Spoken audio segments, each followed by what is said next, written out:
Bonjour à tous et bienvenue sur cette nouvelle vidéo de la série Apprendre à s'aimer en 10 leçons. Alors je m'appelle Anita Rossier, je suis hypnothérapeute et coach spécialisée dans le domaine de l'hypersensibilité et des profils atypiques. Ça fait maintenant une dizaine d'années que j'exerce tout proche de mon lieu de domicile dans une petite ville qui s'appelle Bulle, mais vous pouvez aussi tout à fait me contacter et consulter en ligne.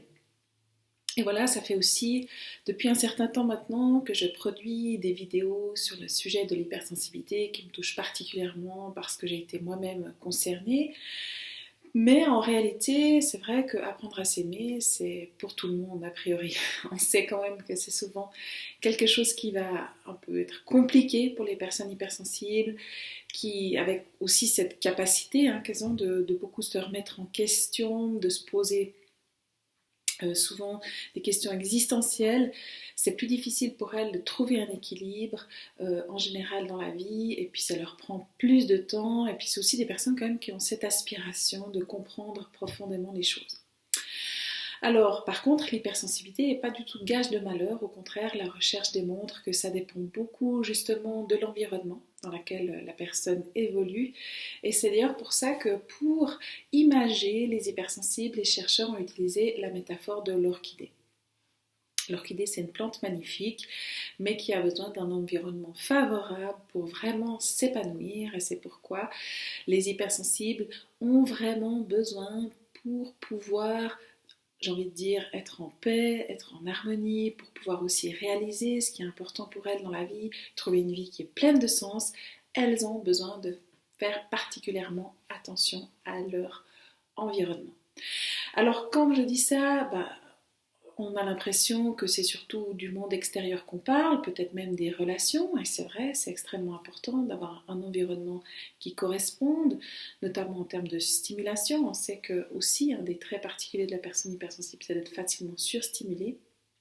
Mais ça va au-delà de ça, et je pense que ça commence déjà par le monde intérieur, l'espace intérieur. D'ailleurs, dans les thérapies que je pratique avec les personnes que j'accompagne, je commence toujours par là, à rétablir un bon espace intérieur, un équilibre intérieur, dans lequel on puisse trouver la paix, la sérénité et aller se réfugier quand le tourment justement du monde extérieur devient un peu plus important, ou quand on vit des situations qui réveillent en nous des choses compliquées. Voilà. Alors, disons, apprendre à s'aimer, c'est un thème très important pour tout le monde. J'avais envie particulièrement, durant cette année 2023, de parler de ce sujet. C'est pour ça que j'ai prévu une série de 10 vidéos, et la première est déjà sortie. Elle s'appelait La responsabilité. Alors pourquoi je trouve que c'est très important ce thème de la responsabilité? Pour moi c'est vraiment la base.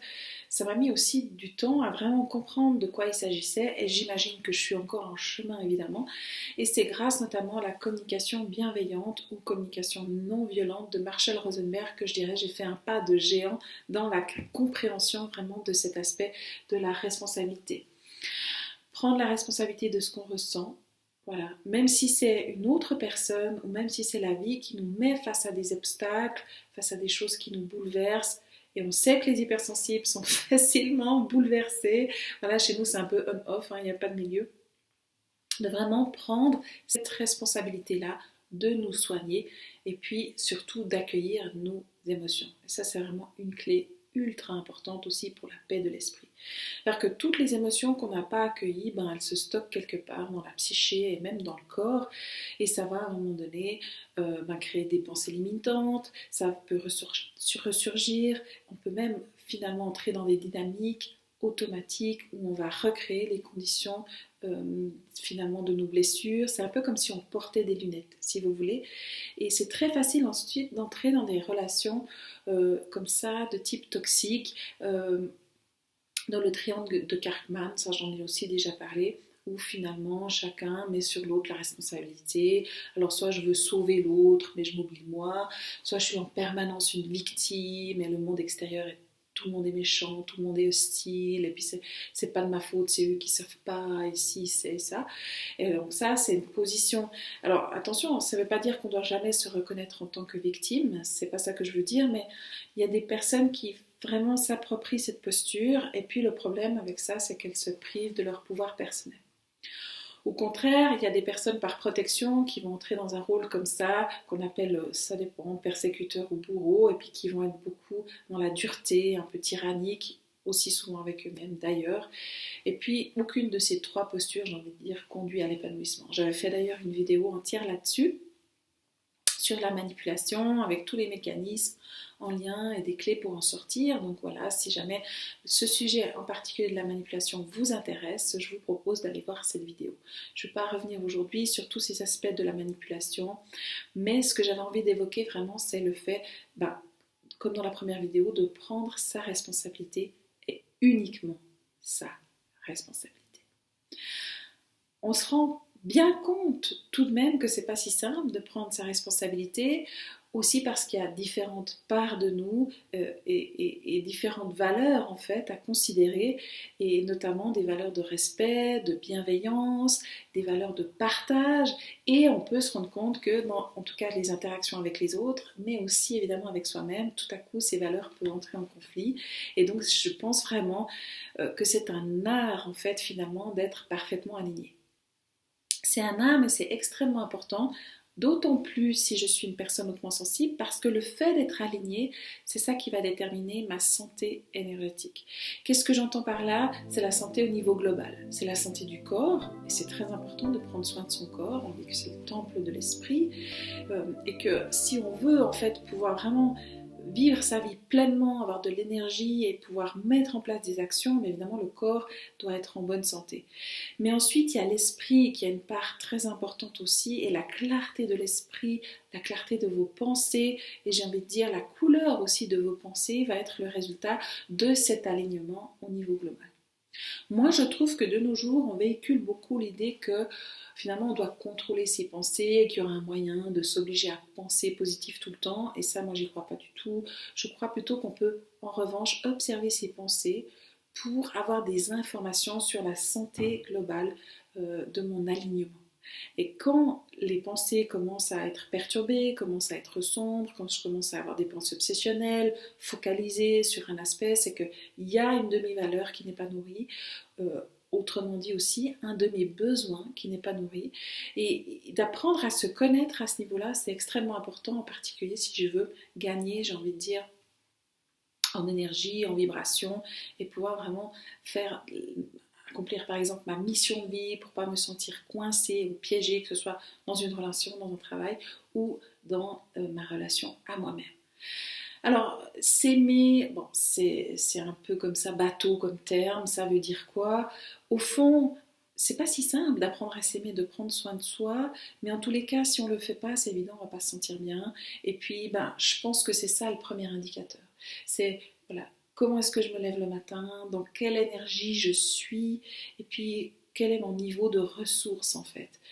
Est-ce que j'ai l'impression que j'ai suffisamment pour ma journée, ou est-ce que je commence déjà fatiguée, est-ce que je suis envahie de pensées? Tout ça, c'est des indicateurs qui doivent vous interpeller et vous dire, ok, là, il y a quelque part, il y a un souci. Alors des fois, c'est assez complexe. Les soucis peuvent être de différents ordres. La fatigue peut intervenir à plusieurs niveaux, mais il y a quelque chose vraiment qui m'a pris mon énergie. C'est important de prendre la responsabilité aussi, parce qu'ensuite, je vais commencer à avoir cette sensation qu'il y a quelque chose que je peux faire.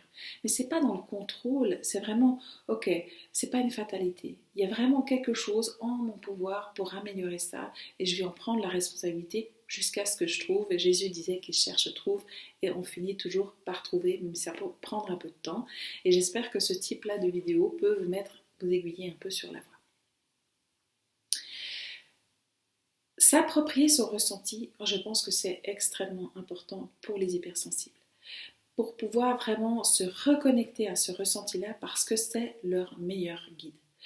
Mais attention, ça ne veut pas dire que je vais écouter toutes mes émotions et agir immédiatement sur la base de chacune de mes émotions. Ça fait aussi partie de la maturité et de la sagesse, d'apprendre à décoder ces émotions-là.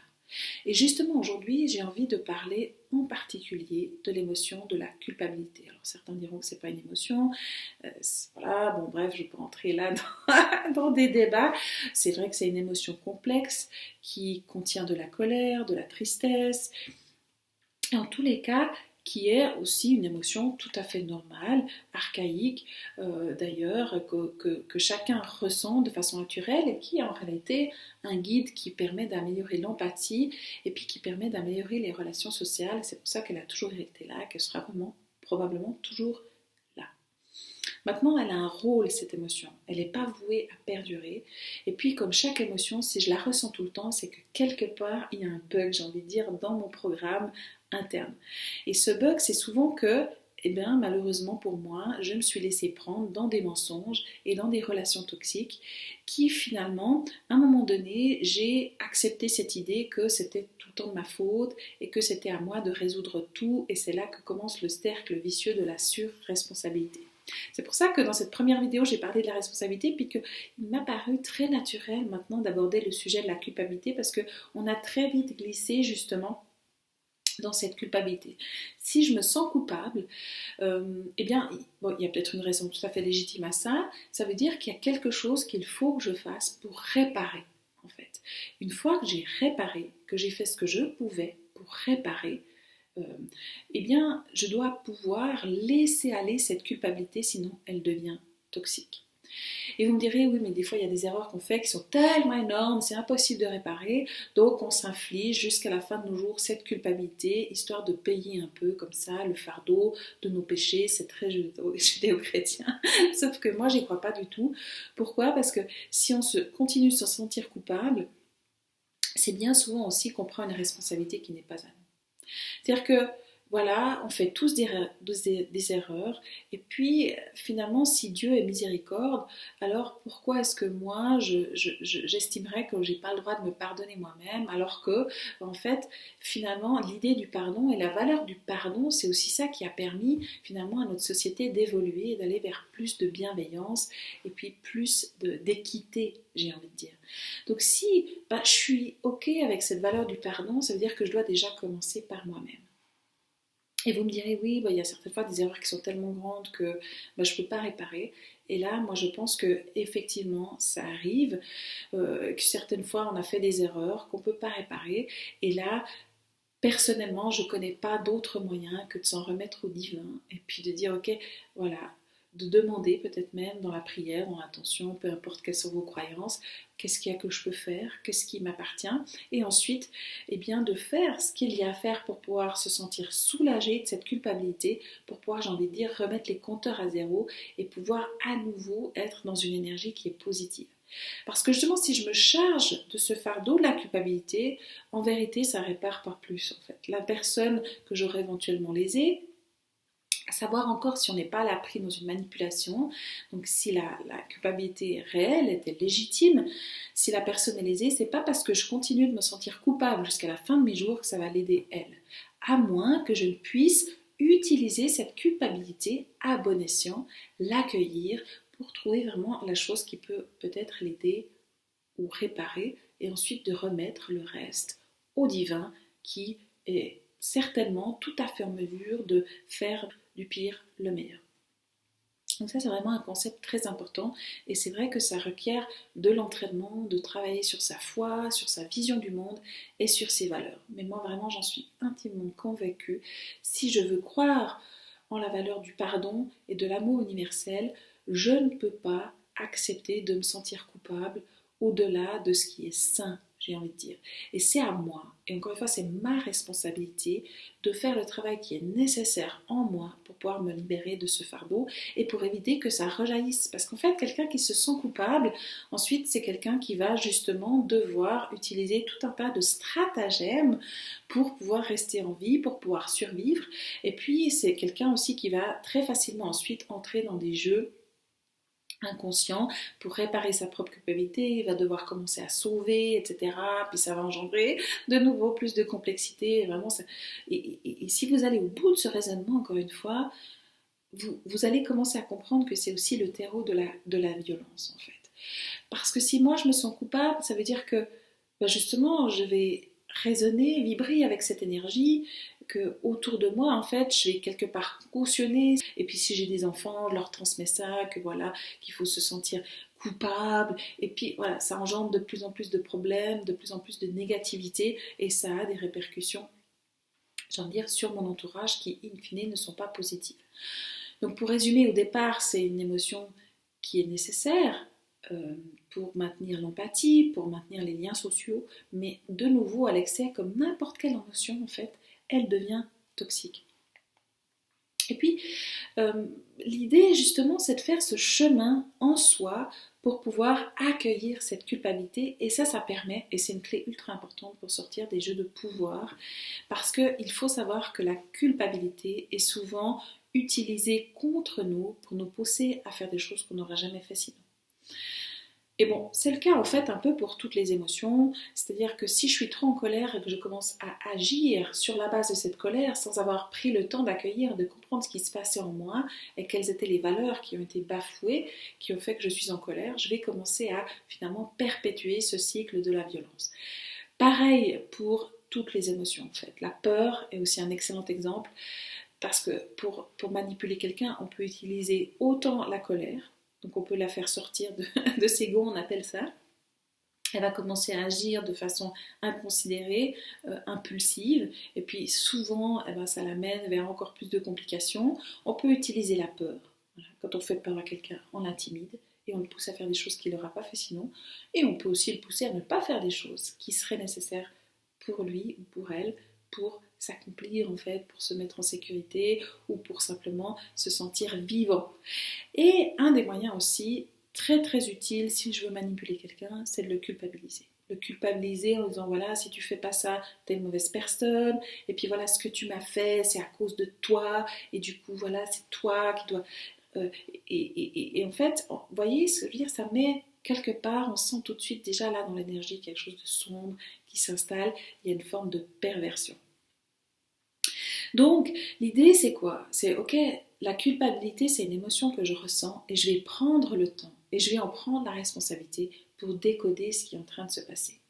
C'est très compliqué parfois, c'est vrai, quand on est depuis longtemps pris dans ces jeux de pouvoir, dans ces manipulations, et souvent ça s'installe dans la famille, de la petite enfance, donc je suis un peu pris comme ça dans ces jeux-là, et j'ai de la peine finalement à le voir, à prendre de la distance, mais c'est extrêmement important, encore une fois, de revenir à soi, et puis de nourrir cette relation à soi. Et si vraiment vous faites cette démarche, ok, d'apprendre à vous aimer, vous allez rapidement comprendre qu'il est nécessaire absolument de déposer ce fardeau de la culpabilité. Ça vous permet aussi de tourner la page du passé, de laisser à chacun ses responsabilités, de faire aussi confiance à chacun pour surmonter ce qui se serait passé, par exemple, dans une situation, et vous de reprendre votre propre responsabilité pour poursuivre en fait dans une meilleure énergie et pour surmonter vraiment tout ça. On sait par exemple pour chaque émotion, et là je vous mets vraiment à l'écran ce schéma qui est extrêmement parlant, pour chaque événement qui se passe, je vais ressentir des émotions. Les émotions, c'est un petit peu, si vous voulez, mon guide intérieur, ce qui me permet, c'est un des sens. Voilà, on pourrait le voir comme ça, qui me donne des informations sur ma réalité psychique. Si les cinq sens donnent une information sur la réalité physique d'un individu, ses émotions lui donnent des informations sur sa réalité psychique. Certaines émotions sont agréables, d'autres sont moins agréables, d'autres sont carrément inconfortables. Mais dans tous les cas, si je veux pouvoir avoir des comportements adaptés et des pensées qui soient réalistes, c'est important d'accueillir ces émotions. Dans le cas où je n'accueille pas, où j'accueille que partiellement, il y a une forme de refus. Et puis ça va toujours empiéter sur mon discernement. Donc dès qu'il y a une émotion qui n'est pas accueillie suffisamment, ça ne me permet pas en fait de faire le processus émotionnel jusqu'à son terme et de tirer le meilleur parti de ce qui s'est passé pour moi au niveau psychique. C'est un peu comme si vous voulez, je digère mal. D'ailleurs en Ayurveda, le feu digestif et le feu émotionnel, c'est pour eux, ils considèrent que c'est la même chose. C'est-à-dire que pour pouvoir vraiment assimiler entièrement un aliment, je dois pouvoir le digérer. Il y a plein d'étapes différentes qui doivent suivre leur cours. Et s'il y a une de ces étapes, ça bloque, eh bien, je vais commencer à être malade. Soit parce que il y a un des nutriments qui me manque, soit parce que je vais commencer à accumuler de la toxicité. Donc ça donne aussi un peu, voilà, les maladies ensuite physiques qu'on peut rencontrer, qui sont liées soit à des carences, quelque chose qui est dans le manque, soit quelque chose qui est dans l'excès. Mais dans tous les cas, c'est un déséquilibre. Et comment je fais pour retrouver mon équilibre? Ben, ça commence déjà simplement par prendre ce temps d'accueil et de faire vraiment cette douche mentale, émotionnelle, de faire ces moments de retrouvailles aussi avec soi pour faire le point et pour prendre soin de vous. Et ça, c'est extrêmement important.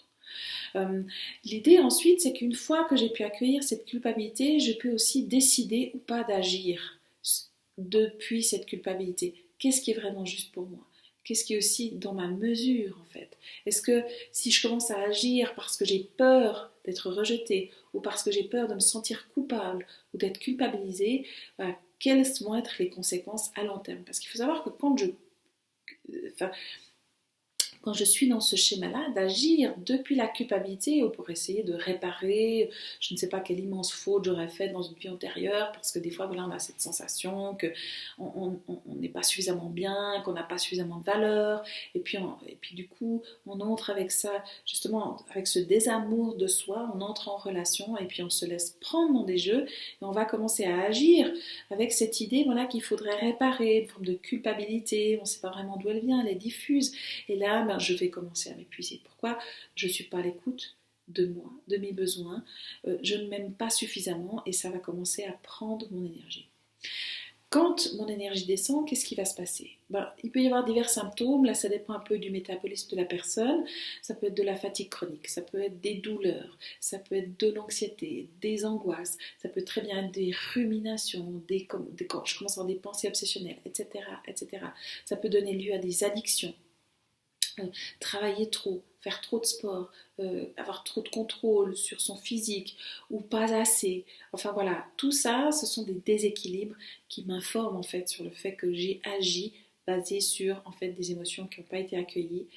J'ai mal décodé ce qu'il en était, j'ai pas écouté mes besoins et puis voilà, j'ai été prise dans un cercle vicieux. Et pour revenir vraiment à ce cercle vertueux, alors, je vais faire 10 vidéos parce que je pense qu'il y a plein de clés différentes. Mais une chose est certaine, renoncer à la culpabilité, faire ce choix en fait de ne plus agir basé sur cette culpabilité, mais vraiment de l'accueillir et puis si nécessaire, de faire ce qu'il faut pour pouvoir se rassurer, pour pouvoir réparer. Mais souvent, je vous assure, la culpabilité que vous ressentez, en fait, c'est un poison insufflé par des relations toxiques. Si je veux apprendre à m'aimer, c'est important de conscientiser ça et de petit à petit faire ce chemin pour s'en libérer. C'est vraiment le meilleur service que vous pouvez vous rendre. Alors justement, écouter ses émotions et s'approprier son ressenti, je pense que c'est extrêmement important. Je pense que c'est comme ça qu'on s'épanouit en tant qu'hypersensible, mais je pense que en fait, il faut laisser le processus se poursuivre jusqu'à son terme pour ne pas agir dans le coup de l'émotion. Et on sait que chez les hypersensibles, souvent c'est compliqué parce que ça nous submerge, ça demande vraiment un entraînement aussi cognitif pour accepter d'accueillir toutes ces émotions. Et pour ça, il y a plein d'outils que vous pourrez trouver, de méditation, il y a même des vidéos sur ma chaîne pour vous aider, il y a la cohérence cardiaque, la pleine conscience, l'EFT, etc. Tout un tas d'outils, mais les outils finalement importent peu. C'est déjà une décision à l'intérieur de vous, ok, je vais commencer à prendre soin de ça. Je renonce à ces émotions toxiques qui m'envahissent depuis des années et je vais faire le travail que j'ai besoin de faire pour pouvoir m'en libérer et si j'ai besoin, je vais demander l'aide dont j'ai besoin. La culpabilité, on pourrait dire, c'est lorsqu'elle est saine, c'est porter finalement sa responsabilité et puis faire ce qu'il y a à faire, mais lorsqu'elle est malsaine, c'est porter le fardeau des autres. Et plus je porte le fardeau des autres, et moins finalement j'arrive à les aider. Donc au fond, même si vous avez cette envie d'hypersensible, d'être au service, de créer un monde meilleur, même là, vous vous rendez compte que faire ce travail pour vous libérer de la culpabilité, c'est absolument nécessaire. Et c'est une clé très importante, une brique très importante pour construire une maison intérieure, un espace intérieur qui soit sain et dans lequel vous puissiez vous épanouir et finalement révéler votre plein potentiel. J'espère sincèrement que cette vidéo vous aura été utile et je vous donne rendez-vous très bientôt pour la prochaine vidéo des 10 leçons pour apprendre à s'aimer avec tout mon amour.